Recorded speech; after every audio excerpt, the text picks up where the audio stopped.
Join with Medha Language Theatre for spoken English and personality classes. For more details, contact us.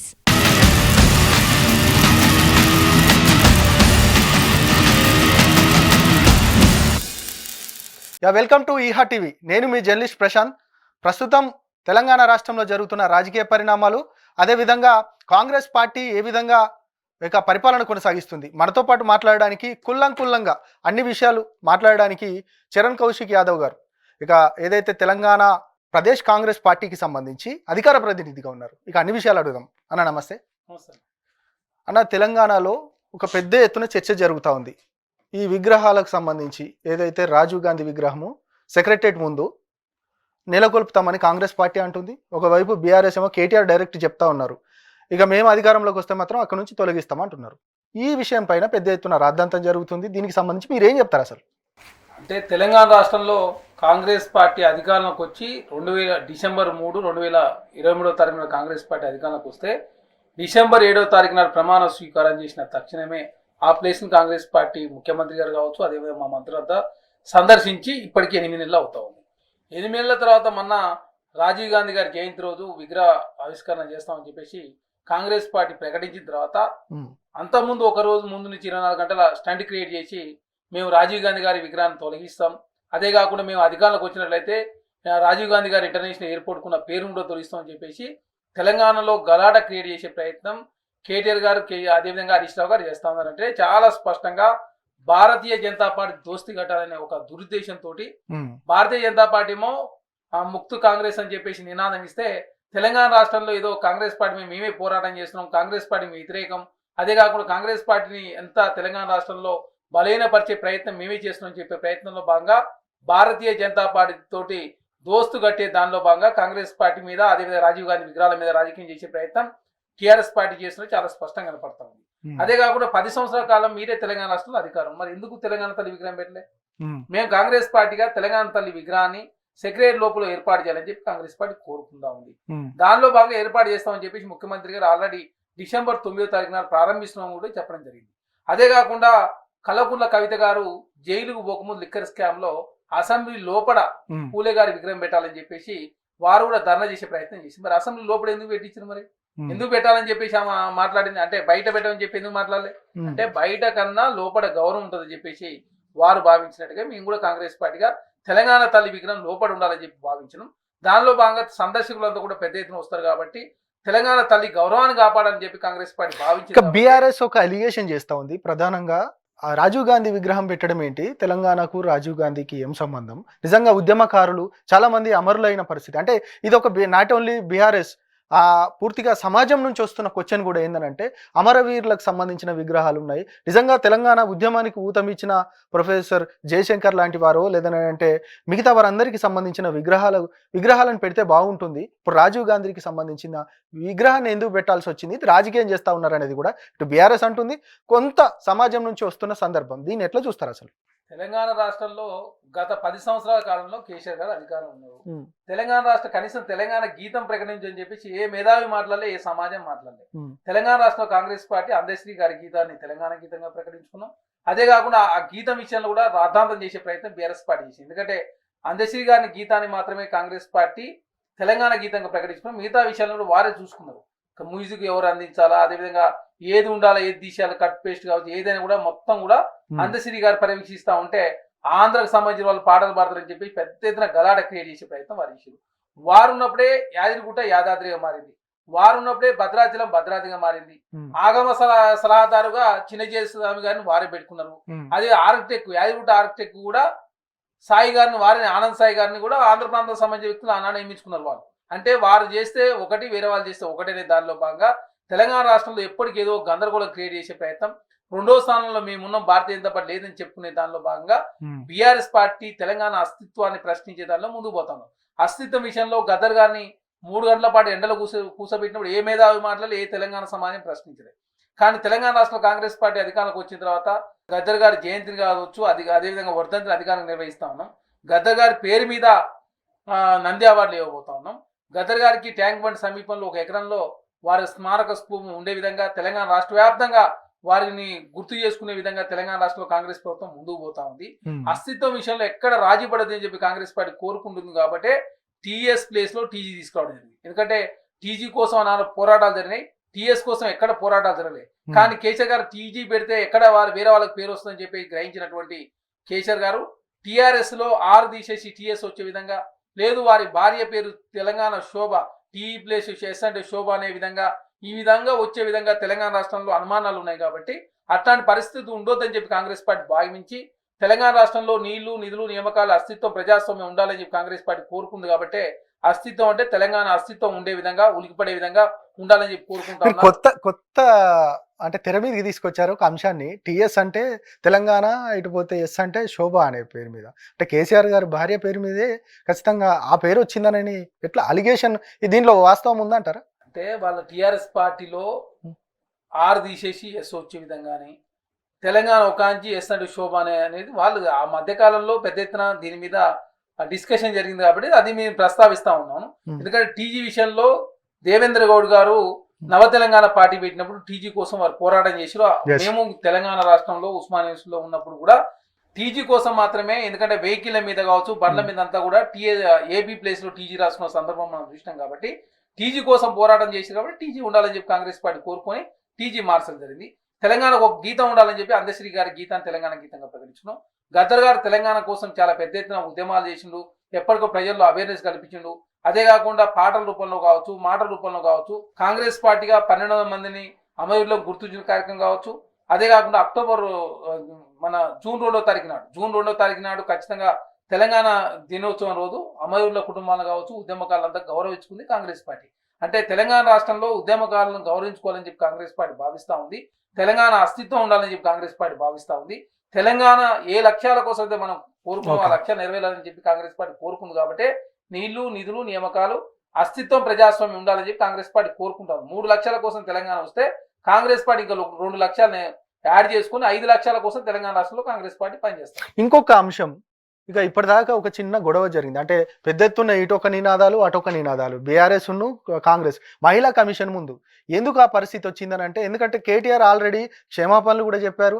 ఏదైతే మహిళల పైన అనుచిత వ్యాఖ్యలు చేసిన దానిపైన తెల్లారే ఖచ్చితంగా నేను క్షమాపణలు కోరుతున్నానని కూడా చెప్పారు మీడియా ముఖంగా. అయినా కూడా మళ్ళీ ఎందుకు గొడవ చేయాల్సిన పరిస్థితి వచ్చిందంటే, అంటే కేటీఆర్ గారు ప్రతిదీ రాజకీయం చేసే వాతావరణం వారు ముందుకు పోతాం. ఎందుకంటే మొన్న కొండారెడ్డిపల్లిలో మిర్రర్ టీవీ సంబంధించి విజయారెడ్డి గారు కావచ్చు, సరిత గారు, వారు పత్రికా స్వేచ్ఛకు ఆఘాతం కలుగుతుందని చెప్పి మేము కోరుకుంటా ఉన్నాం. వారి మీద దాడిని కాంగ్రెస్ పార్టీ ఖండించింది.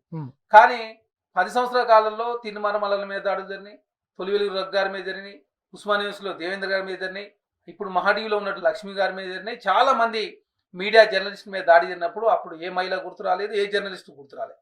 కానీ ఇప్పుడు మాత్రం కాంగ్రెస్ పార్టీగా కొండారెడ్డిపల్లి అడుగు పెట్టింది. వారు అక్కడ సమాచారం సేకరించే క్రమంలో ఎక్కడో చిన్న తగాదు జరిగితే దాన్ని రాద్ధాంతం చేసే ప్రయత్నం రాష్ట్ర అంటే వాళ్ళు చేసి మేము చేస్తామన్నట్ట, లేకపోతే మేము ప్రజాస్వామ్యం. మీరు చూడండి, ఇందిరా పార్క్ దగ్గర ధర్నా చౌక్ ఉండాలని చెప్పి కాంగ్రెస్ పార్టీ కోరుకొని ఇందిరా పార్క్ దగ్గర ధర్నా చౌక్ ప్రారంభమైంది. ఎవరైనా ధర్నాలు చేసుకో. మీడియా మీద తెలంగాణ రాష్ట్రంలో ఎక్కడ కూడా ఆంక్షలు లేవు. మీడియా యథేచ్ఛగా వార్తలు ప్రసారం చేస్తూ ఉంది. అదేగా ప్రజాస్వామ్య యుద్ధంగా ఉండాలని చెప్పి కోరుకుంటా ఉన్నారు. ప్రగతి భవన్లో ఒకనాడు ప్రవేశం లేదు, అది పూలే భవన్ గా మార్చి అక్కడ పెద్ద ఎత్తున కార్యక్రమాలు జరుగుతూ ఉన్నాయి. అదేవిధంగా ఎవరికైనా ఏమైనా బాధ ఉంటే కూడా చెప్పుకుంటా ఉన్నారు. కాబట్టి తెలంగాణ రాష్ట్రంలో ప్రజాస్వామ్యం ఉండాలని చెప్పేసి 5 లక్షల కోసం కాంగ్రెస్ పార్టీ పనిచేస్తుంది. నీళ్లు నిధులు నియామకాలు అస్తిత్వం ప్రజాస్వామ్యం ఉండాలని చెప్పి కాంగ్రెస్ పార్టీ కోరుకుంటుంది. కాబట్టి కొండారెడ్డిపల్లిలో వాళ్ళు అడుగు పెట్టారు. అరే చింతమడుగా పోదామని చెప్పేసి రేవంత్ రెడ్డి గారు ప్రతిపక్షం నుండి పోదామంటే ఆ ఊరు పోకుండా అడుగున్నారు. ఇప్పుడైతే జర్నలిస్టులు మేము కొండారెడ్డిపల్లి పోకుండా అడుకోలే. అక్కడ పోయిన తర్వాత ప్రజలతో మాట్లాడే క్రమంలో కొంతమంది రుణమాఫీ జరిగిందని చెప్పేసి చాలా మంది చెప్పే క్రమంలో వీళ్ళు జరగలేదని చెప్తా ఉంటే అక్కడ గలాట జరిగినమాట వాస్తవం. దాన్ని డీజీపీ గారు ఎస్పీ గారికి ఆదేశించి రిపోర్ట్ సబ్మిట్ చేయని చెప్పడం జరిగింది.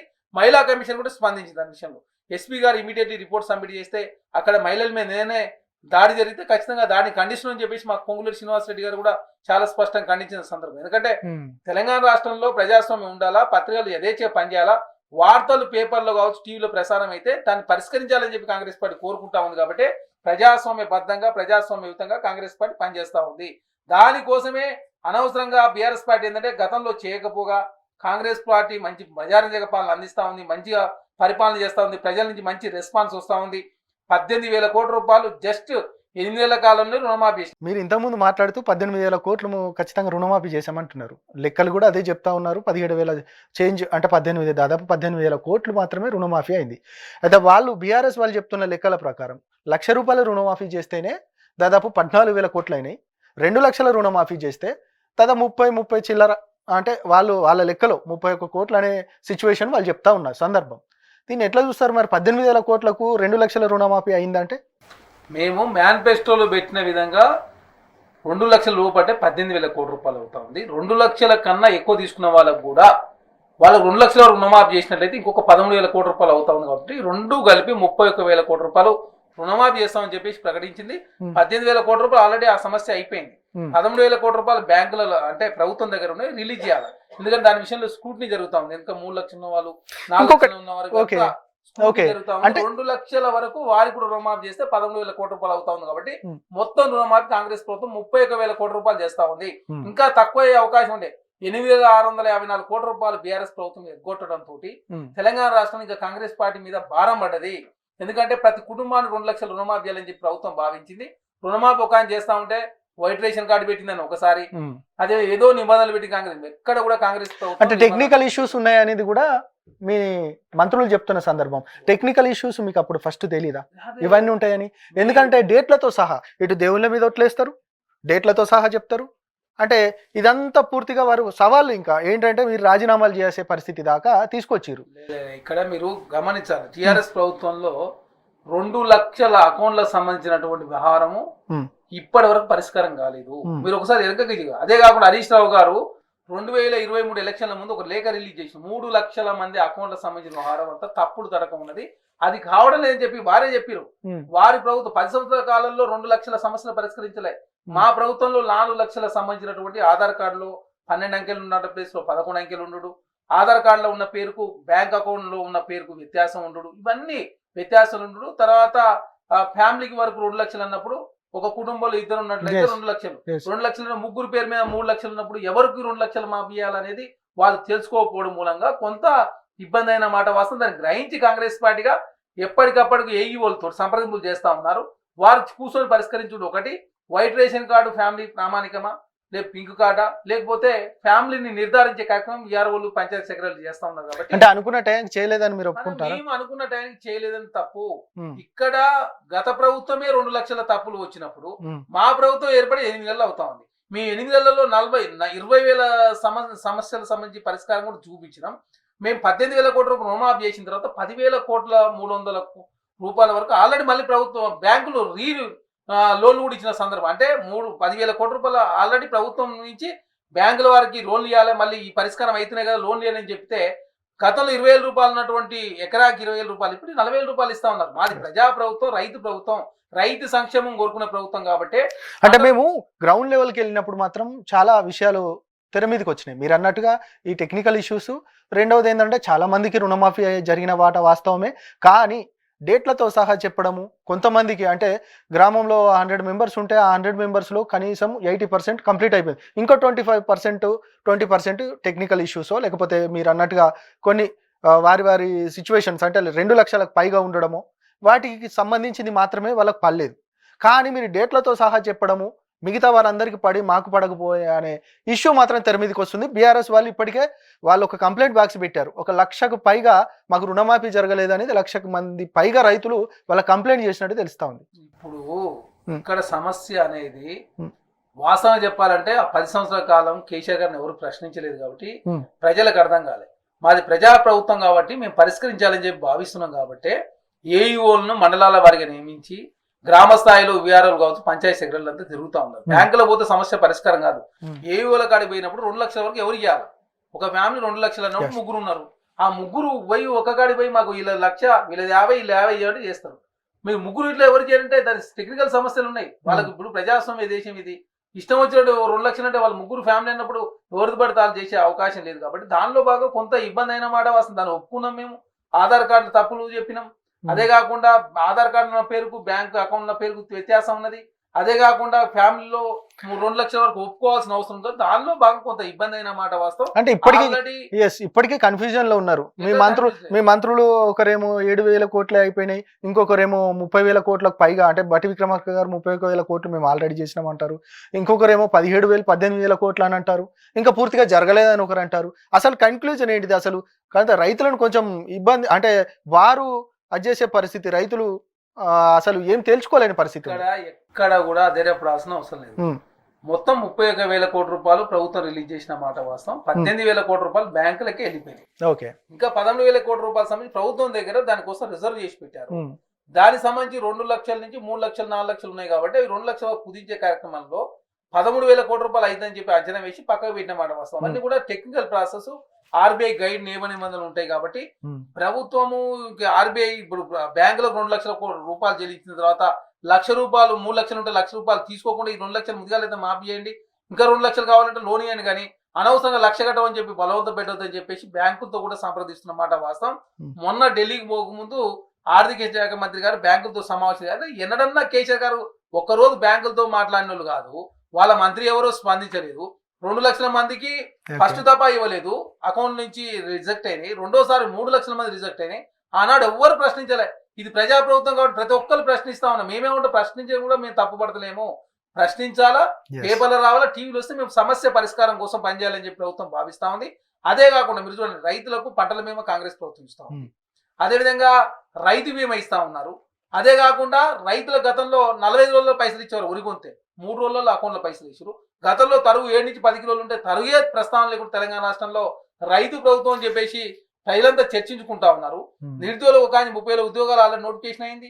డిఎస్సి నిర్వహించడం, టెట్ నిర్వహించడం, గ్రూప్ 1 నిర్వహించడం, గ్రూప్ 2, గ్రూప్ 3 పోస్ట్ పోన్ చేసినాం.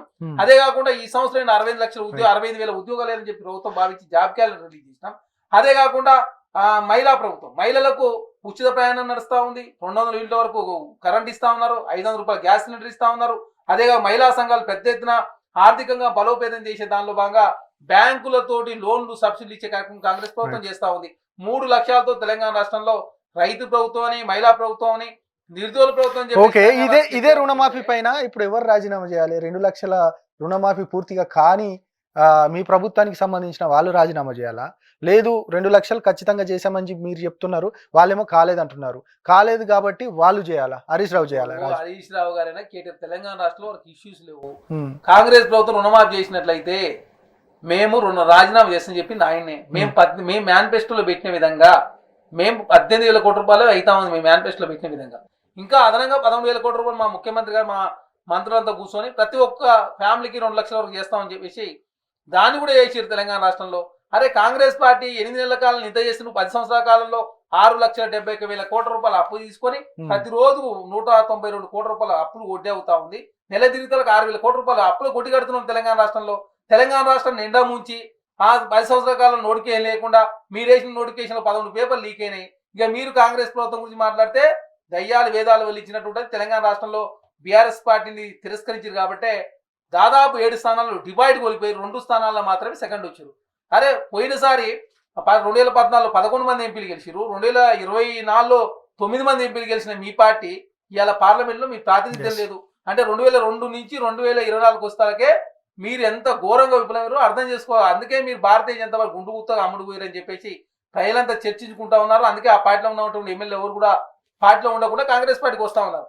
అదే కాకుండా అది ప్రజాప్రభుత్వం కాబట్టి ప్రజల్ని కలుస్తున్నప్పుడు కొన్ని విషయాలు ఆ సమస్య పరిష్కరించే ప్రయత్నం. చివరగా కామారెడ్డి డిక్లరేషన్, బీసీలకు సంబంధించి కులగణన జరగాలి, బీసీ డిక్లరేషన్ చేయాలనేది కూడా బీఆర్ఎస్ అనుబంధ సంఘాలు వాటన్నిటికీ, అంటే ప్రధానంగా బీసీలే తెర మీదకి వచ్చి ఒక మూమెంట్ నడిపిస్తున్న సందర్భం కనబడుతుంది. నిజంగా కులగణన మీద కట్టుబడి ఉన్నదా కాంగ్రెస్ పార్టీ? కాంగ్రెస్ పార్టీ మా పార్టీనే అధికార పక్షం ఉంటుంది, మా పార్టీనే ప్రతిపక్షం. మేమంతా కాంగ్రెస్ పార్టీకి కులగణన జరగాలని చెప్పి కాంగ్రెస్ పార్టీ కోరుకున్నది. 42% ఉన్నటువంటి బీసీ రిజర్వేషన్ ని 23% కుదిరించింది బీఆర్ఎస్ పార్టీ. కేంద్రంలో భారతీయ జనతా పార్టీ అదే చేసింది, రాష్ట్రంలో బీఆర్ఎస్ పార్టీ అదే చేసింది. బడ్జెట్ లో కూడా నిధులు కేంద్ర ప్రభుత్వం 45 లక్షల బడ్జెట్ ప్రవేశపెట్టి 2% మాత్రం నిధులు వాళ్ళు ఇచ్చారు, ఇక్కడ 2% వాళ్ళు ఇచ్చారు. కానీ కాంగ్రెస్ పార్టీగా ఖచ్చితంగా బీసీలకు కులగణన చేయాలని చెప్పి కాంగ్రెస్ పార్టీ కోరుకుంటా ఉంది. ఒకవేళ కులగణన జరగనట్లయితే వాళ్ళ గతంలో ఏదైతే రేషియో ఉందో పార్టీ పరంగానైనా అది ఎట్లా ఫుల్ఫిల్ చేయాలని చెప్పేసి ప్రభుత్వం ఆలోచన. ఎందుకంటే కొన్ని బీహార్లో కావచ్చు, మహారాష్ట్రలో కావచ్చు, అదేవిధంగా కొన్ని రాష్ట్రాల్లో కులగన్న చేసినప్పుడు కొంత టెక్నికల్ ఇష్యూస్ వచ్చే కార్యక్రమం కావచ్చు, కేంద్రం నుంచి నిధులు వచ్చే కార్యక్రమం కావచ్చు, కులగన్న లేట్ అయ్యే ప్రక్రియ జరుగుతూ ఉంది. కాబట్టి దీనికి ఏమైనా ఆల్టర్నేటివ్ ఏమైనా సొల్యూషన్స్ ఉంటాయని చెప్పేసి మేధావులతో ఆల్రెడీ సంప్రదింపులు జరుగుతూ ఉన్నాయి. ఖచ్చితంగా కాంగ్రెస్ పార్టీ ఇచ్చిన మాట ప్రకారం కులగన్న చేయాలని చెప్పి కాంగ్రెస్ పార్టీ భావిస్తూ ఉంది. బీసీలకు చట్టసభల్లో గతంలో ఉన్న రిజర్వేషన్ను పునరుద్ధరించాలని చెప్పి కాంగ్రెస్ పార్టీ భావిస్తూ ఉంది. కాబట్టి ఆ దిశగా అడుగులు పడతా ఉన్నాయి. కాంగ్రెస్ పార్టీలో ఉన్న నాయకులు చాలా మంది కోరుకుంటా ఉన్నారు, హనుమంతరావు గారు లాంటి వాళ్ళు. అంటే కాంగ్రెస్ పార్టీలో విస్తృతం ప్రజాస్వామ్యం ఉంటుంది కాబట్టి వాళ్ళంతా కోరుకుంటున్నమాట వాస్తవం. జాతీయ స్థాయిలో కులగణన చేయాలని చెప్పేసి రాహుల్ గాంధీ గారే ప్రకటించారు. అంటే కాంగ్రెస్ పార్టీగా కులగణన జరగాలని చెప్పి కోరుకుంటా ఉన్నాం. బీసీలకు చట్టసభలో గత రిజర్వేషన్ ఉండాలని చెప్పి కోరుకుంటా ఉన్నాం. ఖచ్చితంగా ఆ దిశగానే ఎప్పుడు ఎలక్షన్ జరిగినా కూడా కాంగ్రెస్ పార్టీ ఆ రిజర్వేషన్ ఇవ్వాలని చెప్పి కోరుకుంటా ఉంది. కాబట్టి తెలంగాణ రాష్ట్రంలో బీఆర్ఎస్ పార్టీ చెప్పిందని మేము ఫాలో కావట్లేదు. మేము ప్రజలకు ఇచ్చిన మాట నిలుపుకునే దానిలో భాగంగా ముందుకు పోతా ఉన్నాం. ప్రజాప్రభుత్వం కాబట్టి ప్రజల శ్రేయస్ కోసం పనిచేసే విధంగా తెలంగాణ ఇంకొకటి సీరియస్ అలిగేషన్ చేస్తా ఉన్నారు బీఆర్ఎస్ నాయకులు. కర్ణాటకకు సంబంధించిన ఏదైతే ఎస్టీ కార్పొరేషన్ నుండి నిధులన్నీ కూడా ఎలక్షన్ ముందు తెలంగాణకు పంపిణీ అయినాయి 45 కోట్ల రూపాయలు. ఇప్పుడున్న ప్రస్తుత ప్రభుత్వం కొంతమంది చేతులు మారాయి, వాటిని వాహనాలు కొనడానికి, అదేవిధంగా అంటే ఎన్నికలలో మద్యాన్ని వాహనాలను కొనడానికి అన్నిటికీ యూజ్ చేశారనేది కూడా ప్రధానమైన ఎలిగేషన్ చేస్తున్నారు. దీన్ని ఎట్లా చేస్తారు? ఇప్పుడు మొన్న ఎమ్మెల్సీ గ్రాడ్యుయేట్ ఎలక్షన్ లో బీఆర్ఎస్ పార్టీ అకౌంట్ నుంచి రాకేష్ రెడ్డి అకౌంట్ లోకి 50 కోట్ల రూపాయలు అకౌంట్ టు అకౌంట్ ట్రాన్స్ఫర్ అయింది. 50 కోట్ల రూపాయలు ఓన్లీ ఎమ్మెల్సీ ఎలక్షన్ ఖర్చు పెట్టింది బీఆర్ఎస్ పార్టీ. మరి దానికి సమాధానం చెప్పాలి కదా. అది వైట్ ట్రాన్సాక్షన్ జరిగింది. ఇది నేను చెప్పింది వేక్ కాదు. ఎందుకంటే ఎమ్మెల్సీ ఎలక్షన్ సంబంధించి ఇంత ఖర్చు పెట్టాలని నిబంధన లేదు. దాంతో 50 కోట్ల రూపాయలు ఖర్చు పెడితే మీరు సెకండ్ వచ్చారు. మీ కర్ణాటకలో ఏదో జరిగింది. చట్టం తన పని దాన్ని చేసుకుంటూ పోతుంది. ఈడీ ఉండొచ్చు, సిబిఐ ఉంది, ఎన్ఫోర్స్మెంట్ డిపార్ట్మెంట్ వాళ్ళు చూసుకుంటారు.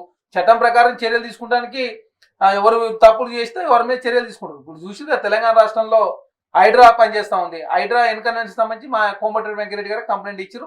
దాని మీద హైడ్రా ఈరోజు యాక్షన్ తీసుకుంటే 3 ఎకరాల 30 గుంటలు ఆల్రెడీ ఎన్కన్వెన్షన్ కూల్చివేసారు. అక్కడ ఎఫ్టీఎల్ బఫర్ జోన్ లో ఏమేమి ల్యాండ్స్ ఉన్నాయి, ఆ చెరువు ఏ విధంగా అన్యాక్రాంతమైన విషయాన్ని ప్రజలకు వాస్తవ విషయాలు వివరించారు.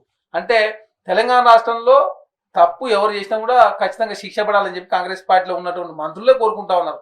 నాది ఎఫ్టీఎల్ లో ఉంటే, నాది బఫర్ లో ఉంటే మాది మా ఫామ్ హౌస్ కూర్చోండి అని చెప్పేసి పొంగులేటి శ్రీనివాస్ రెడ్డి గారు చెప్పారు. గతంలో కేటీఆర్ గారు ఇదే మేము గతంలో ఆ కోకాపేటలో ఉన్న ఫామ్ హౌస్ విషయంలో, జన్వాడలో ఉన్న ఫామ్ హౌస్ విషయంలో మేమందరం ధర్నా చేసినాం.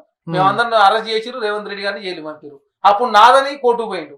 గ్రీన్ ట్రిబ్యునల్ లో కేసు ఉంటే నాదని చెప్పి స్టే తెచ్చుకున్నాడు. ఇప్పుడేమో మా దోస్తుది లీజు తీసుకుని చెప్తా ఉన్నాడు. మేము కాంగ్రెస్ పార్టీగా హైడ్రా అనేది ఏర్పాటు చేసిన 4 లక్షల కోసం, ఒకటి ఎఫ్టీఎల్ పరిరక్షించాలని, బఫర్ జోన్ పరిరక్షించాలని, కాలువల మీద నాలాల మీద ఎట్టి పరిస్థితుల్లో కన్స్ట్రక్షన్ చేయొద్దని, తర్వాత ప్రభుత్వ రంగ భూములను కాపాడాలని చెప్పేసి హైడ్రా ఈ 4 లక్షల కోసం పనిచేస్తాం తప్ప ఇక్కడ వేరే ఇల్లీగల్ కన్స్ట్రక్షన్ వేరే దిక్కున ఉంటే దానికి పోతలేదు, దాని జోలికి పోతలేదు. ఓన్లీ ఏదైతే చెరువులకు కావచ్చు, ప్రభుత్వ భూములు కావచ్చు, దీనికి నష్టమయ్యే పనులు ఎవరు చేసినా కూడా ఉపేక్షించేది లేదు. ఖచ్చితంగా ఎంత పెద్దవారు ఉన్నా చర్యలు తీసుకోవాలని చెప్పి కాంగ్రెస్ పార్టీ కోరుకుంటా ఉంది. కాబట్టి దానిలో పోగా ప్రజల నుంచి పెద్ద ఎత్తున రెస్పాన్స్ వస్తాం చూస్తున్నారు కదా. 2010 నెక్స్ట్ జన్వాడ ఫామ్ హౌస్ ఏనా మీ టార్గెట్? ఇక్కడ జన్వాడనా ఇంకోటి కాదు. కాంగ్రెస్ ప్రభుత్వంలో ఉన్న పెద్దలై ఉన్నా, చిన్నయ్యలై ఉన్నా, ఎవరిది ఉన్నా కూడా ఖచ్చితంగా చట్టం తన పని తాను చేసుకుంటూ పోతా ఉంది. హైడ్రా పెద్ద ఎత్తున మంచి రెస్పాన్స్ వస్తా ఉంది. కాబట్టి ఎఫ్టీఎల్ కావచ్చు, బఫర్లో కావచ్చు, అదే కాలం మీద ఎవరైతే బిల్డింగ్ కట్టారో. ఇంకొకటి అంటే అసలు అక్రమ కట్టడాలు అంటే ఏంటిదన్నా? ఇప్పుడు అక్రమ కట్టడాలు అంటే వీళ్ళంతా పర్మిషన్ తీసుకున్నారు, హెచ్ఎండిఏ పర్మిషన్, వాటన్నిటికి పర్మిషన్ ఇచ్చిన వారిది తప్ప, ఫస్ట్ ఆఫ్ ఆల్ అధికారులది తప్ప, గత ప్రభుత్వానికి తప్ప, ఇప్పుడు కూలుస్తున్న ఈ హైడ్రా తప్ప, ఎవరిది తప్పు? ఇక్కడ ఇక గత విషయానికి పోతే 100 వస్తాయి. ఎందుకంటే త్రిబులోన్ జీవోలో ఏ కన్స్ట్రక్షన్ చేసినా తప్పే. ఎందుకంటే 10% మాత్రం కన్స్ట్రక్షన్ చేయాలి, మిగతా అది అంతా వదిలేయాలని చెప్పేసి త్రిబులోన్ జీవో ఆనాడు సుప్రీంకోర్టు డైరెక్షన్ తో తెచ్చుకున్నది. కాబట్టి దాని మొత్తం మీద పోతే చాలా, ఎందుకంటే 2 లక్షల ఎకరాలు ఉన్నది. ప్రజల చేతులలో కావచ్చు, రైతుల చేతుల్లో ఓన్లీ 20% మాత్రమే భూమి ఉన్నది. అంటే దాదాపు 1,60,000 ఎకరాలు ఆల్రెడీ అమ్మిర్రు, ఇల్లు కట్టిర్రు, అంతా మారిపోయింది. కాబట్టి దాని గురించి అనవసరం చర్చ. ఇది ఈరోజు కుల్లాం కుల్లా. మరో రోజు మరో కుల్లాం కుల్లా ఒక గెస్ట్తో కలుద్దాం. నేను మీ ప్రశాంత్.